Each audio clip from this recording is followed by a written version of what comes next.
नमस्कार दर्शक बंधु आपण माने समस्त जानिथिबे कि दिव्यांग विवाह योजना माध्यम लोक मानकु 2.5 लाख टंका मिलुछि किंतु तथापि एही योजना विषय रे टिके आलोचना करिबा ता सहित किछिटा नियम रे परिवर्तन होईछि कोन नियम परिवर्तन होईछि ताहा देखिबा तो वीडियो टिकु प्रथमरु शेष पर्यंत देखिबे। तो एबे जानिबा दिव्यांग विवाह प्रोत्साहन योजना यह कोन। तेबे मन रखंतु एही योजना माध्यम रे दिव्यांग व्यक्ति को 2.5 लाख टंका सरकार तरफ संपूर्ण पैसा खाता रे डिपोजिट करा जिवो।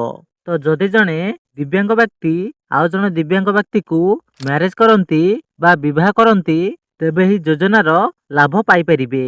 ता सहित मध्य जणे भल व्यक्ति आउ जणे दिव्यांग व्यक्ति को जदि मैरेज करंती एही लाभ पाई परिबे। तेबे सेथि पई दुई जनक मध्यरु 40% जणे दिव्यांग होइतिबा आवश्यक।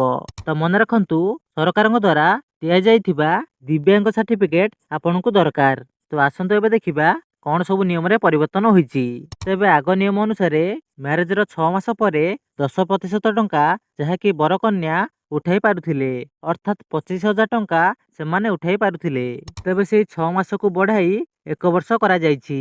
प्रथमे 1 वर्ष परे 10% टंका उठाई पारिबे, द्वितीय वर्ष रे आउ 10% टंका उठाई पारिबे एवं तृतीय वर्ष रे 80% टंका उठाई पारिबे। अर्थात प्रथम वर्ष रे 25,000 टंका, द्वितीय वर्ष रे 25,000 टंका एवं तृतीय वर्ष रे 2 लाख टंका उठाई पारिबे। एवं ता सहित कहा जाइछि जदि आपण मिछ सर्टिफिकेट देकी एही लाभ पाइबाकू चेष्टा करंती तेबे आपनकू 1 वर्ष जेल सहित 1 लाख टंका जोरिमाना देबाकू पड़िबो। तो यह थिला दिव्यांग विवाह योजनार समस्त अपडेट रहिली। देखा आउ को वीडियो रे आडे न्यू अपडेट सहित। जय जगन्नाथ।